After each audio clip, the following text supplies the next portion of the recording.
Kung si Pangulong Duterte ang kanyang weakness o yung kryptonite niya si VP Sara Duterte. Si VP Sara Duterte ang kanyang siguro weakness yung kanyang, alam natin yun, yung kanyang kababatang kanilang bunso. Alam ho nating lahat yun. So anong ibig ko lamang pong sabihin nun? Ibig ko lamang sabihin po nun, simpleng-simple lang ho mga kababayan. Eto na ho ang panahon na kailangan nating manindigan. Bawal na ho ang nasa gitna ho dito. Bawal na ho ang nasa gitna. Matindi to. Matindi to. Kaya ako naniniwala ako, eto na simula. Kaya kanina nung napakinggan ko nag-resign ito, tuwan-tuwa ako sabi ko, finally, it's time to take a stand against the evil government we have. Duterte pa rin po ang nagko-control nito. Yun ang totoong senaryo. Kasi isipin nyo, napakatahimik na ng lahat ng mga bagay-bagay. Napakatahimik na ng politika. Pero once ang mga Duterte ay nagsalita, talagang nayayanig po ang politika ng Pilipinas. The only thing that holding this government is VP Sara Duterte para tumodo ang mga taong bayan. Ni Pangulong Sara Duterte, Pangulo na. Ano sa tingin ninyo? Pangulo na itawag natin? Ng ating Pangulong VP Sara Duterte, may BP, at least may BP, di ba? Future President VP Sara Duterte, ang kanyang announcement na siya ay magre-resign na sa DepEd at sa NTF-ELCAC. Alam nyo, marami ho ang kanya-kanyang nagbigay ng opinion. Unahan nga yung mga vloggers Siyempre, di sila papauli. Pag nagpauli ka, baka malatak na yung manunood sa'yo. Tama ba mali? Jay Guevara, di ba? Hindi, ganyan talaga yan. Kahit nga ho yung mga ensimada vlogger, yung mga bayarang vlogger, nag-unahan nung ang pag-announce, naghunaan sila ng live, ta sabi nila, kailangan na banata na ito kagad si VP Sara Duterte. Kaya nga alam nyo, eto makinig kayo napaka-importante nitong sasabihin ko sa inyo. Kasi dito mo marirealize talaga na sa political scene ng Pilipinas, Duterte pa rin po ang nagko-control nito. Yun ang totoong senaryo. Kasi isipin nyo napakatahimik na ng lahat ng mga bagay-bagay. Napakatahimik na ng politika. Pero once ang mga Duterte ay nagsalita, talagang nayayanig po ang politika ng Pilipinas. Dito mo kasi maiintindihan na yung hatak talaga ng mga Duterte, matindi pa rin po. Alam nyo kung bakit po? Kasi ayaw na ho talaga ng mga Pilipino sa traditional na klase ng politika. Ayaw na ho niya ng mga Pilipino, yung mga politiko na alam mo halatang mga trapo.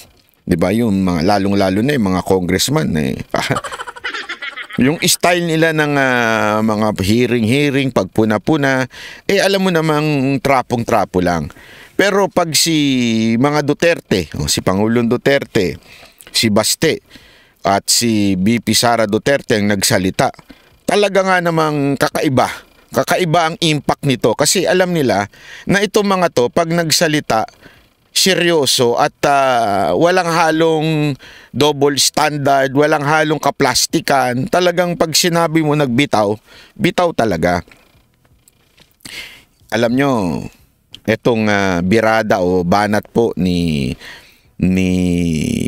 Baste dito kay Senator Bongo, maraming kanya-kanyang opinion ang lumabas. Kahit nga po ako, medyo parang nagulat. Talagang nagulat at sinusubukan ko pong pag-isipan ng mabuti kung ano ba talaga at saan nanggagaling ito si Baste.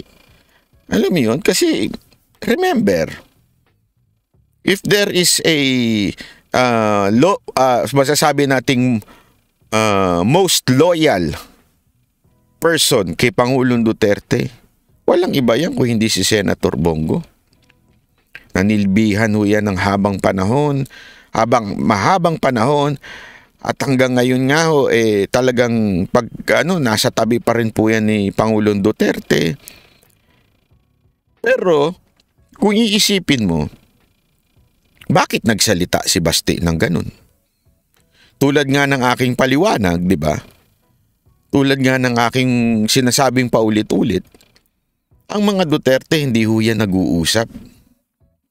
Pagdating sa politika, sinabi ho yan mismo ni Baste. Pag sila sa politika, hindi ho yan nag-uusap. Hindi ho nag-uusap si Baste kung anong gagawin niya, ano sasabihin niya, hindi niya kailangan ipaalam sa kanyang ama. Ganun din naman po pagdating sa kung ano man ang sasabihin ni Pangulong Duterte at kung ano man ang sasabihin ni VP Sara Duterte ay hindi ho sila nag-uusap.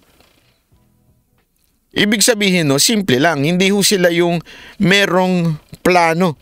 Ano ba gagawin natin? Ano ba diskarte dito para mapabagsak natin ang gobyerno? Walang ganon. Everything is spontaneous, ika nga. O everything is organic, ika nga. Ganon ang mga Duterte. At kung iisipin ninyo, bakit nagsalita ang si Baste? Alam mo, simpleng-simple lang ito. Ito na yung panahon na walang gray side. Ito na yung panahon, pwede pa yung yung 2 taon, okay na yan. Na parang may mga nananansya kung saan ka ba, bumabalimbing kung saan ka ba. Yeah. Pero ngayon, starting today, tapos ito kasi, tandaan ninyo, di ba? July 1 nag-assume ang bagong pamahalaan, di ba? Noong 2022. So sa July 1, simula na ho ng another year. Kasi tapos na yung 2 years. Yan ang tinatawag na nating midterm. Ito'y panahon na ho ng eleksyon. Ibig sabihin, ito na yung labanan sa politika. Ika nga, di ba? Ngayon, sinasabi ni Baste, kailangan ka nang mamili. Saan ka ba? Saan ka? Kanino ka? Ipahayag mo. Hindi pwedeng nananahimik ka na lang. Hindi pwedeng nasa gitna ka na lang. Alam mo, napakaganda nun Yan ang gusto ko sa mga Duterte. Kasi alam mo, ito, wala akong biro ito Ito yung nakita ko na bakit ko nagustuhan kay Baste. Nakikita ko yung yung sarili ko sa kanya. Hindi ko sinasabing ako'y mataas sa katulad niya. Hindi yun nauunawaan ko yung damdamin niya. Ganun ang entire Banateros. Bakit kanyo? Kasi kami, hindi porket nagsalita sa rally ng ganito, hindi porket kaalyado ay sinasang-ayunan na namin. Naintindihan natin? Sa amin, sa Banateros, pag mali talaga, mali. Pag tama, tama talaga. Whether ito'y kakampi, kalaban, at hindi naman po dito ang issue yung tao. Nagigets nyo? Ang issue po dito ay yung kanyang ginagawa. Ganon din po mga Duterte. 'Di ba? Ang mga Duterte, kung ano yung ginagawa, iyon ang issue sa kanila. Kaya nga, hindi mahalaga sa kanila, kahit pa yan ay kaalyado, kahit pa yan ay dating special assistant to the president ni Pangulong Duterte, hindi importante sa kanila yun. Ang importante sa kanila, kung ano yung ginagawa mo ngayon. Ganon ang Banateros. Yan ang lagi natin tatandaan. Ang Banateros po, pag may nakitang mali, kahit pa yan ay mukhang kakampi, kahit pa yan ay nagsasalita na sa entablado, kahit sino pa yan, Pag may naaamoy kami na hindi namin kursunada at halatang halata na nanggagamit, halatang halata na may ibang self-interest, hindi namin sinasang-ayunan yan. Bakit kanyo? Kasi nga, hindi naman tayo nakikipaglaban sa politika. Hindi po politiko ang issue natin dito. Ang issue natin dito ay yung tama ba o mali. Yun ang ating pinaglalaban. Kaya ang mga Duterte ganun din. Yun din ang pinaglalaban nila. Ngayon, tama na yung pagpapakyu, tama na ho yung in the middle. Ngayon, kailangan nyo nang i-declare yung inyong katapatan ba sa bayan o interes mo bilang isang politiko. Yun yung sinasabi ni Baste. Naintindihan natin? Napakalinaw ho nun na kailangan maunawaan ng bawat Pilipino, lalong-lalo na ng mga Duterte supporter. So what do I mean? Simple as this. Ibig sabihin bang binira ni Baste si Senator Bongo, hindi na natin iboboto? Hindi yun ang punto dito. Naunawaan natin, sinabi man ni Baste na sayang ang boto ko. Kasi nga hindi ka maasahan ng mga Dabawenyo. Yun ang parang dating nun 'di ba? Parang you failed the Dabawenyos. Nagsasalita si Baste bilang Dabawenyo, 'di ba? Sabi niya, you failed as a Dabawenyo, hindi mo napagtanggol ang Davao. Yun yung inaasahan nila. Okay? But at the same time, hindi naman po ibig sabihin wag na natin iboto yung tao. Hindi ho yun ang ibig sabihin. Sa tingin ko po hindi naman ho yun ang ibig sabihin ni Baste. Ito'y simpleng pagpuna sa isang maling gawain. Kaya nga sinabi niya, you can still, 'di ba, redeem your name. Pwede ka pang bumawi. Kasi nga, hindi ang issue kung sino ka. Ang issue kung ano yung ginagawa mo. So it doesn't matter, ikaw ba ay kaalyado ka o hindi ka kaalyado, PDP ka o hindi ka PDP. Ang punto dito, kailangan ito yung tamang gawin. Gawin mo. Naintindihan natin? Ganun kasi mga Duterte. Hindi ho yung mabulaklak magsalita. Sila ho'y diretso. Diretso sila magsabi na eto, kailangan mo ng manindigan. Kailangan mong manindigan. Mini Vlog, salamat po. In line with that, I think, at sa tingin ko, isa ito sa nagpamulat sa kanyang kapatid. Actually, muntikan ko nga sabihin ito pero hindi ko sinabi. Muntikan ko nga sinabi ito na sa isip-isip ko lang. Sa isip-isip ko lamang po ito Don't get me wrong. Medyo matindi itong bibitawan ko na ito. Don't get me wrong, pero matindi itong bibitawan ko. Sa loob-loob ko nung sinabi ni Basti yun against Senator Bongo, the first thing that came into my mind was, how about your ate? Wala pa itong resignation yung nakagad ang naisip ko Can you say that your ate stood up? Yes. Unang sagot ko kagad, I think oo naman. Bakit kanyo? Kasi nga pagka merong problema sa Davao, nagsasalita po siya. Di ba Tama, mali. Kay Pastor Kibuloy, nagsalita po siya.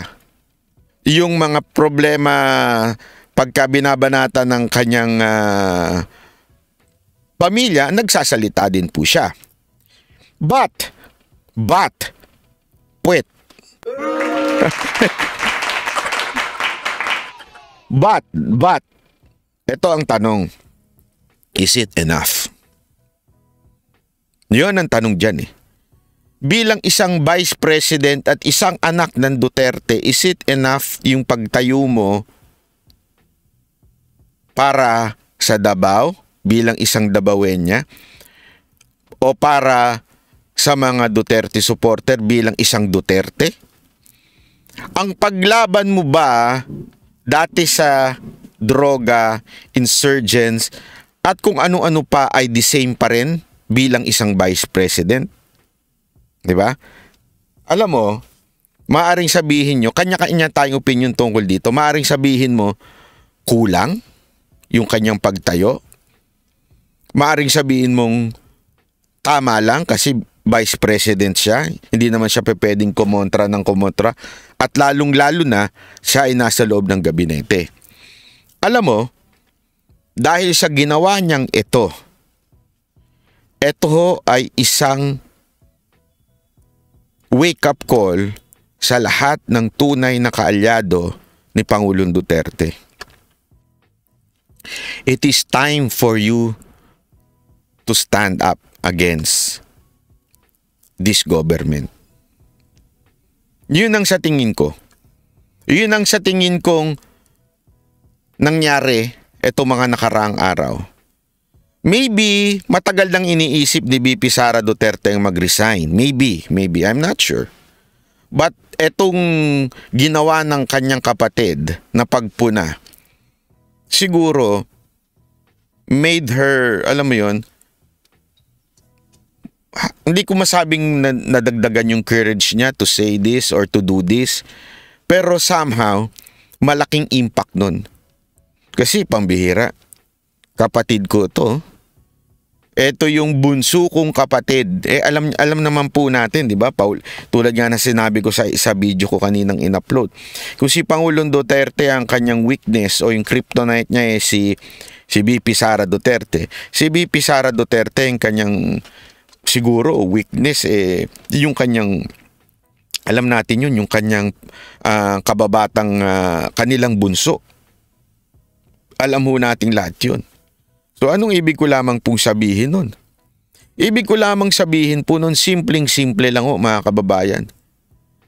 Eto na ho ang panahon na kailangan nating manindigan. Bawal na ho ang nasa gitna ho dito. Bawal na ho ang nasa gitna. Carly Weaver, uy, madam ha, long time no see ha, palakpakan. Carla Weaver, thank you very much po ha. This is the time na maninindigan po tayo para po sa bayan. Hindi na ho ito pwede yung gumaganyan-ganyan tayo. Kasi alam mo, marami sa ilang mga politiko ang gumaganyan-ganyan pa, naglalaro pa, natatakot ika nga. May napanood ako kaninang video. Sabi nitong video na ito, dahil daw sa nangyari, baka daw sabi nung isa sa komento, anong pangalan nun? Yung dating Duterte supporter na naging balimbing? Yung professor? Nakalimutan ko na yung pangalan niya. Anyway, alam ko naman kung ba't siya bumalimbing Si professor, basta sabi niya, baka daw ma-isolate ang mga Duterte. Yun yung kanyang pananaw. Baka daw ma-isolate ang mga Duterte sa ginawa ni VP Sara Duterte. Alam mo, malabo yan. Alam mo, sa lahat ng usapin ng mga Duterte supporter, hindi ka naman nandun Alam mo, yan ang inaantay. Yan ang inaantay. Yung galaw ni VP Sara Duterte. Kaya nga paulit-ulit ko sinasabi, lahat ng banat, lahat ng nangyayari, baliwala yan. Lahat, hindi, sorry po ito'y katotohanan lang. Di ba pa ulit-ulit ko sinasabi yan, lahat ng issue na binabato kay Marcos, baliwala yan. Hanggang si VP Sara Duterte ay nasa tabi ni Marcos, baliwala lahat ng banat natin. Yan ang pagkakatandaan ninyo. Baliwala lahat yan. Okay? Pero ngayon, iba na usapan. Iba na bola ngayon. Naasa atin na ho ang bola. Marisa Disenya, salamat po. Nasa atin na ho ang bola. Ibig sabihin, eto na nandito na yung sa ika nga yung all-star natin yung o kaya yung pinaka-star ng basketball ba. Nandito na pasensya na, medyo makaluma pa ako Nandito na si Jordan sa atin eh. Naintindihan na natin. Nandito na si Jordan. So, ano pang dapat ho paano tayo sabi kasi nitong profesor na ito, ma-isolate daw kasi daw baka daw, ito yung punto niya, baka daw mag-unite ang mga Marcos sa mga pro-Americans or liberal, which is sila Lenny, De Lima. Alam mo, sa totoo lang, possible yun. That's true. Pero that's the downfall of this administration. Huwag mo nating kakalimutan na bumagsak ang mga dilaw at mga pinklawan not because dilaw sila, pink sila. Hindi. Because of hypocrisy, because of double standard yung kanilang pananaw sa buhay, kanilang diskarte sa politika. Hindi naman sila bumagsak because kagagawan lang ni Pangulong Duterte. Hindi. Bumagsak sila dahil sa kagagawan nila. Pagiging hipokrito, pagiging trapo. Ngayon, if they would unite to this government, kasi sabi nitong professor na ito baka daw sa pag-alis ni Duterte, ni Vice President, makipag-unite. Sabi ko, well then, that's good. That's good. So that malaman na talaga natin at mapahiya na at baka nga magising pa yung iba. Baka lang Yung mga bayarang vlogger, hindi na magigising yan. Sapalan mo ng pera sa mga mata at mga ano nila. May mga bayarin yan, bumili sila ng mga kotse. Siyempre may binabayaran silang monthly, lumipat sila sa mga kondo na dati sa Jologs lang sila nakatira. Hindi totoo naman Siyempre may bayarin yan, hindi sila bibitaw. Kahit yung tain nila, kakainin nila. Kahit yung sinuka na nilang dilawan, pinklawan, kakainin nila yan. Bakit kanyo?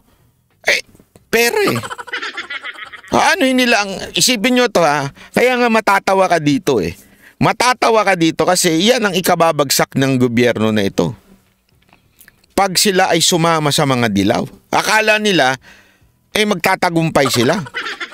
Mini vlog, salamat po Thank you very much. Kasi marami ang kahit papaano baka magising. Baka lang magising dahil sa gagawin nilang yan. Yun ang totoo Baka sila magising. Napaka-importante natin maunawaan ito. Dahil darating talaga panahon, hahanap at hahanap ng kaalyado itong administrasyon na ito dahil hihina sila. Tandaan ninyo, lahat ng ito diretsuhan tayo Ako suportado ko Maisog. Pero lahat ng nangyayari sa Maisog, lahat ng nangyayari sa rally, para tayong we are just expressing ourselves. Pero bumabalik sa atin Bakit? Nandun yung anak ni Pangulong Duterte. Tabi sila ni Marcos. Nasa administrasyon niya. So bumubuelta lang sa atin. But this time, ibang kwento na. And I think this time, etong galaw ni VP Sara Duterte, I expect that she would really talk sa Maisog. Sana lang. Ako hoping na VP Sara Duterte, etong galaw ninyo, senyalis nyo na magsasalita na po kayo laban sa mga maling nakikita natin sa gobyerno ngayon. Sana po, sino dito ang nagwi-wish na magsalita na po si VP Sara Duterte? Itaas nyo nga ang inyong mga paa. Gago! Habang na kayo ay nasa trabaho ninyo. Itaas nyo nga inyong paa. Anyway, pakinggan muna natin ito Maganda, panoorin muna natin ito. Ito. Nag-resign bilang kalihim ng Department of Education at Vice Chairperson ng NTF-ELCAC si Vice President Sara Duterte. Pero ang dahilan ng bise sa kanyang pag-alis sa gabinete, hindi sinabi. Nasa frontline ng balitang yan, si Maricel Halili. Mga kababayan, ang aking pagbibitiw ay hindi lulan ng kahinaan, kundi dala ng tunay na malasakit para sa ating mga guro at kabataang Pilipino. Nag-resign na si Vice President Sara Duterte bilang Secretary ng Department of Education. Anumang kwento, kahit gaano kaganda, ay sadyang nagtatapos rin. I sought an audience with the President and tendered my resignation as the Secretary of Education. Personal daw na nakipag-usap si VP Sara kay Pangulong Bongbong Marcos sa resignation letter ng BICE. Di ba, matagal ko nga sinasabi sa inyo, the only thing that holding this government is VP Sara Duterte para tumodo ang mga taong bayan. Ay, kasi ito tandaan ninyo, number, they don't lie. Ang numero ay hindi yung nagsisinungaling yan. Tandaan natin, pagdating sa mga trust rating, pagdating sa mga survey, malayo si VP Sara Duterte kay Pangulong Marcos.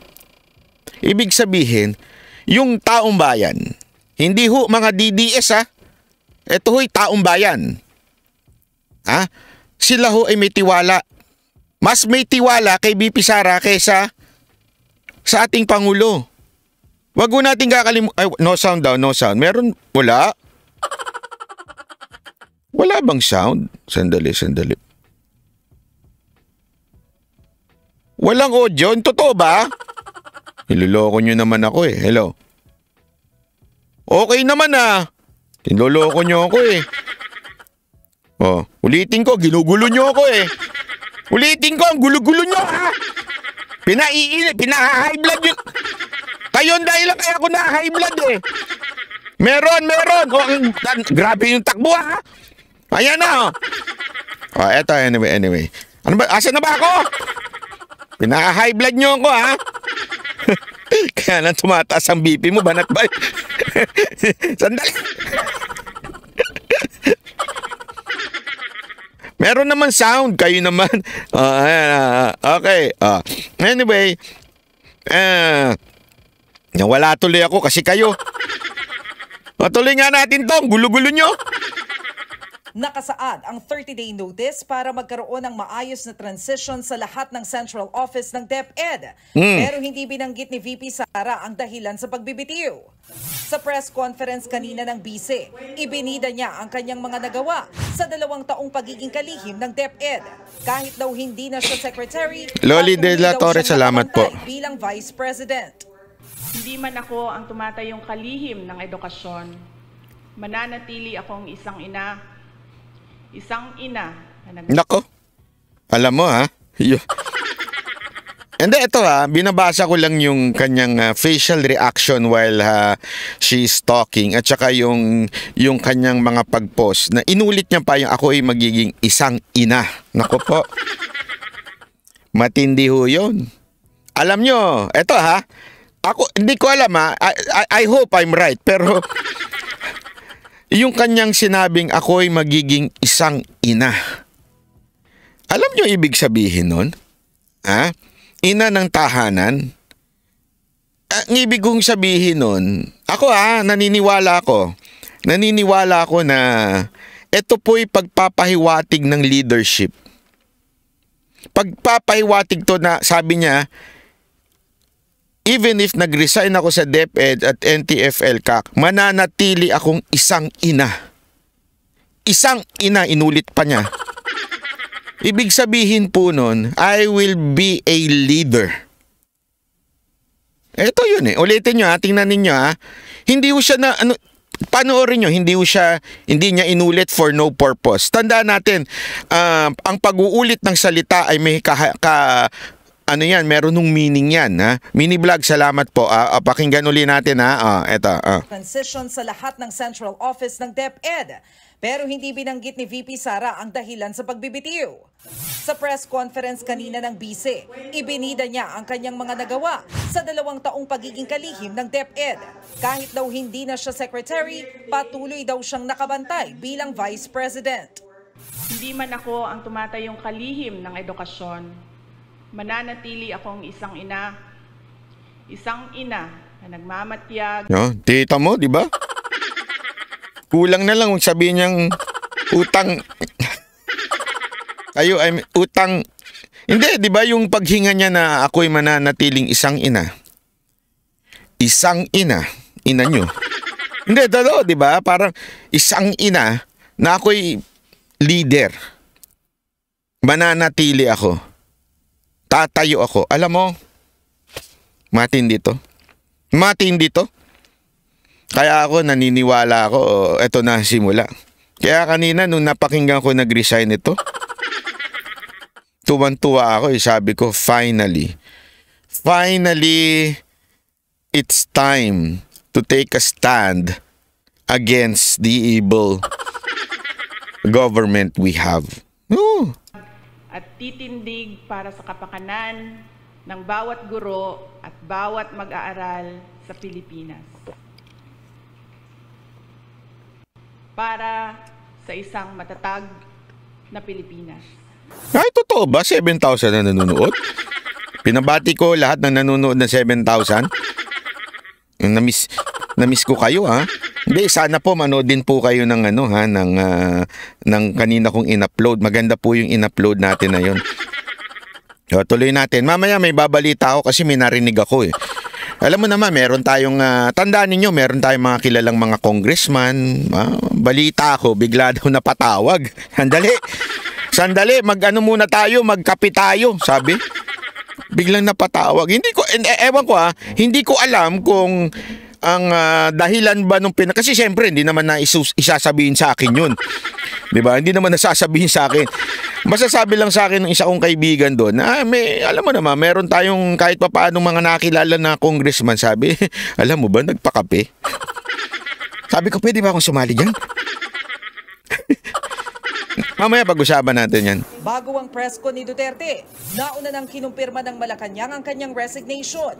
Bukod sa trabaho bilang DepEd Secretary, nagbitiw din ang bise bilang Vice Chairperson ng National Task Force to End Local Communist Armed Conflict o NTF-ELCAC. Ayon sa palasyo, tumanggi ang bise na ibigay ang dahilan ng kanyang pagkala sa gabinete. Gayunman, pinasalamatan siya ng Malacanang sa kanyang serbisyo. Tinanggap na rin daw ng Pangulo ang resignation. Effective sa July 19 ang pagbibitiw ni VP Sara sa DepEd at NTF-ELCAC. Nitong Lunes lang, sa isang... grabe ito, rockstar talaga ito. Di ba? Ganyan sana si Boss Dada at si Jay Guevara kung wala lang tiyan dahil sa sobrang lalaki ng mga tiyan, hindi ganyan Pati si Coach Oli, ganyan din, malaki din mga yun Pero may tiyan nga lang. Lakas kasi mga uminom to, mga walang yan to. Buti na lang hindi ako nakapunta doon, Event sa Angeles City, Pampanga, muling binanata ng kapatid ng bise na si Davao City Mayor Baste Duterte ang Administrasyong Marcos. Hindi na yan bago dahil ilang beses na rin namang binira ni Baste at magiging... Alam mo, maganda talaga nangyayari ngayon. Ako natutuwa Natutuwa ako talaga. Kasi finally, eto na. Kasi yan ang hinahanap natin nun Diba? It is not enough si Pangulong Duterte. We all know Pangulong Duterte is somehow, na siya medyo pagod na ho siya sa politika. Pagka kinausap mo ho siya, lagi yan ang bitaw niya it's no longer my time. Tapos na ako, I'm done with it. Yan ang lagi niya. Ito, walang biro, paulit-ulit niya pong sinasabi yan. Pero, kailangan na ho ngayon ng bago. Eto na ho tumayo na si Baste. Tumayo na ho itong kanyang kapatid na babae. Kaya, naku po, maniwala ho kayo. Kaya nakakatuwa po dahil kakaiba ho ang nangyayari ngayon. Ating Pangulong Rodrigo Duterte ang kasalukuyang Pangulo. Tinawag pa nga nilang adik si PBBM. Yan nga ang dahilan kaya ilang beses na nawagan ang ilang kritiko na magkaroon naman ng kaunting kahihiyan si VP Sara at binabati natin yan si Coach Oli nandyan tsaka si Jay Guevara, palakpakan, grabe ho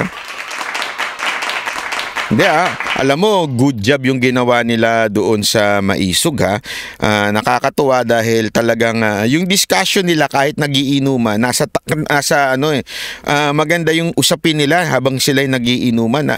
Ako nga nag-e-enjoy habang umiinom sila, kaya lang tinigil ko na kasi nainggit ako, gustong kumain ng chicharon hindi ako pwedeng kumain ng chicharon. Kaya lang talagang nakakatuwa yung kanilang usapin na dapat lagi nilang ginagawa yun Kaya lang baka masira mga atay nila. Binabati rin natin si Madam Mocha Uson Naku, baka mamaya ayan ang susunod magsalita. Hindi, nagtatanong lang ako sa inyo, gusto nyo na hubang magsalita at bumalik si Madam Mocha Uson sa politika? Naku, may i-comment nyo nga, yes, dapat na, panahon na. Bahala kayo. Pero decision niya yan, Ano yan? Akala ko kung sino na. Bubunot na ako dito Magsasabi naman kayo. May nagbukas ng pinto, akala ko kung sino, bubunutan ko na Loko rin yun Huwag kayong bukas ng bukas. Sa gabinete.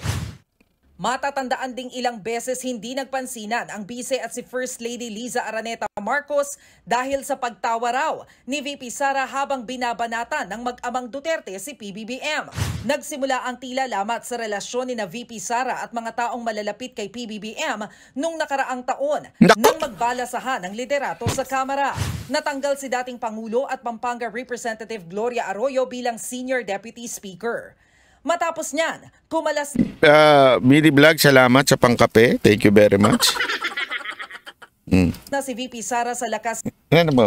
CMD, ang partido ni na Arroyo at House Speaker Martin Romualdez. Si Arroyo ang sinasabing susi, kaya nabuo ang tambalang Marcos Duterte.